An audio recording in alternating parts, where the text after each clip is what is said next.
Welcome to the Deep Dive.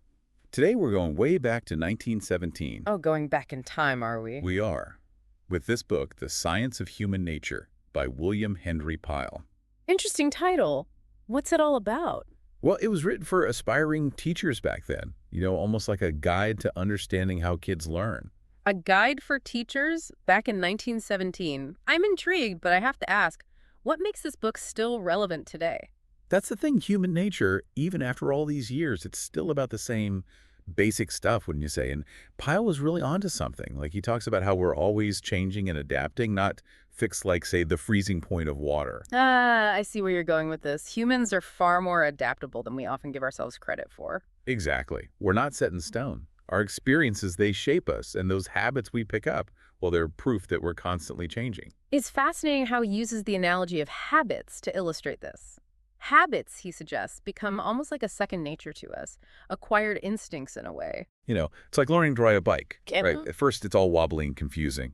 But with practice, it's like you're not even thinking about it anymore. It becomes automatic, and that's precisely Pyle's point. Habits free up our mental energy, allowing us to focus on more complex tasks. And that's what everyone wants these days, right? To learn faster, more efficiently. Absolutely. We're all looking for that edge. Well, Pyle was ahead of his time in so many ways. Another thing he emphasized was understanding the why behind our actions. It's not enough to just observe what we do. We have to dig deeper to uncover the causes. That's a crucial point and surprisingly relevant even in today's data-driven world.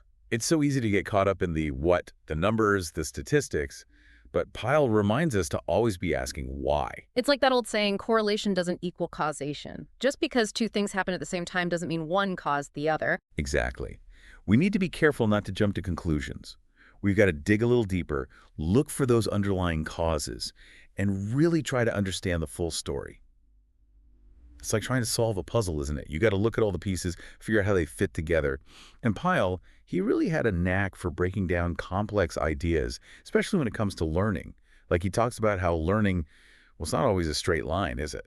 Not at all. Yeah. He actually challenges that very notion. It's not always about steady, measurable progress. Sometimes it's more like, well, you hit a plateau for a while, then suddenly, boom, everything clicks into place. It's like I'm trying to learn this new software, right? And some days, I swear I feel like I'm back at square one. But then the next day, it's like, oh, okay, now I get it. Why didn't I see that before? Exactly. And Pyle was saying this back in 1917. Even if we don't see that immediate progress, even when we feel stuck, the learning process is still happening beneath the surface.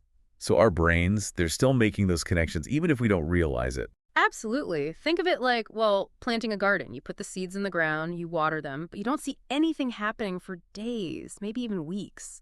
But those seeds, they're germinating, putting down roots, even though you can't see it happening. So it's really about trust then. Trusting that the process is working, even when we feel like we're not making progress. Trust and consistency. Pyle was a big believer in the power of repetition, even when it feels like you're not getting anywhere. And that's where those aha moments come in, right? Yeah. Those moments of sudden understanding. Precisely. And this ties into another one of Pyle's fascinating concepts, this idea of sensory clearness. Have you ever noticed how when you really focus on something, when you give it your undivided attention, it becomes much clearer in your mind? It's like everything else fades away. And that one thing, it's all you see. That's sensory clearness in action. And Pyle argues that this focus, this clarity, it's crucial for effective learning and even, surprisingly, moral development. So it's not just about being exposed to information. It's about choosing where we direct our attention. Exactly. And this leads us to another key point from Pyle, the importance of meaning in learning.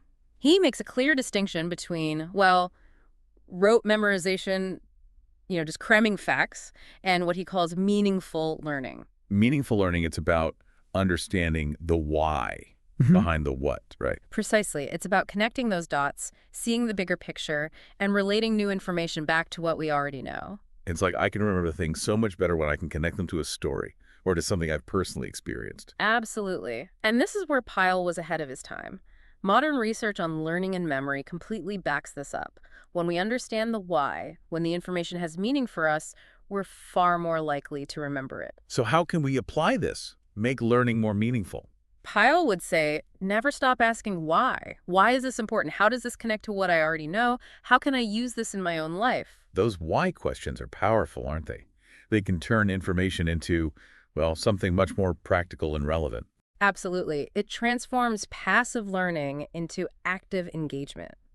And speaking of engagement, Pyle also had some fascinating insights on what he called transfer of training. Transfer of training. Okay, what's that all about? Well, he suggests that the skills we learn, they don't always stay confined to that one specific area.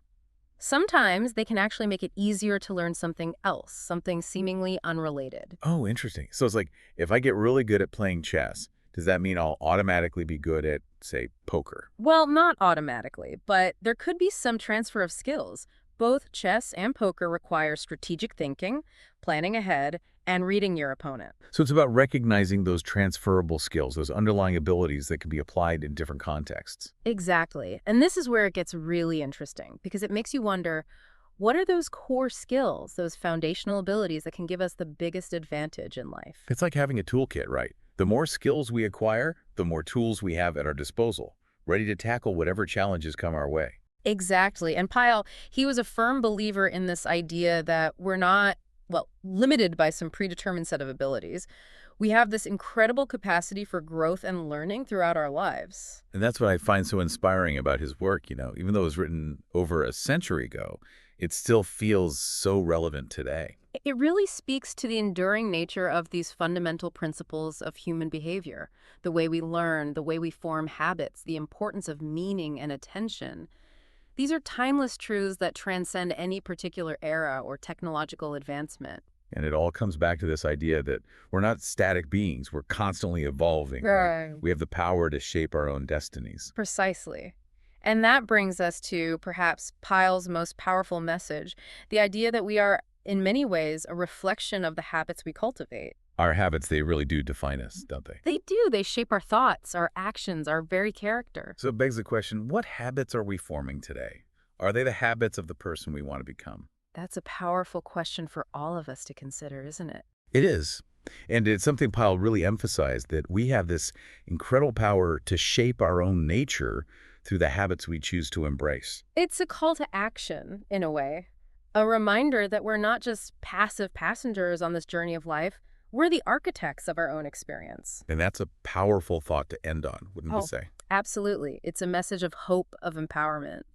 It reminds us that no matter where we are in life, no matter what habits we've formed in the past, we always have the ability to choose differently, to cultivate new habits that will lead us toward the future we envision for ourselves. So to our listeners out there, as you go about your day, think about your habits. Think about those small everyday actions that over time shape who you are becoming. Because it's those small, consistent actions, those positive habits that ultimately lead to lasting change and fulfillment. Couldn't have said it better myself. Well, that about wraps up our deep dive into the fascinating world of William Henry Pyle and the science of human nature. It's been a pleasure exploring these timeless ideas with you. And to our listeners, thank you for joining us on this journey of discovery. Until next time, keep exploring, keep learning, and keep those good habits going.